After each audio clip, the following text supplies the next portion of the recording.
আজকে আমরা গেছিলাম একটি বাচ্চার বার্থডে পার্টিতে, যেটি আমাদের পাড়াতেই ছিল।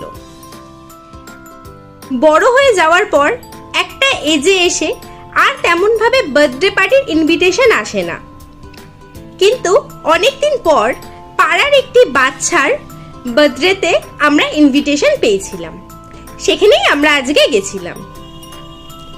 আমরা যখন ঢুকি তখন সবে বার্থডে পার্টিটা স্টার্ট হচ্ছিল।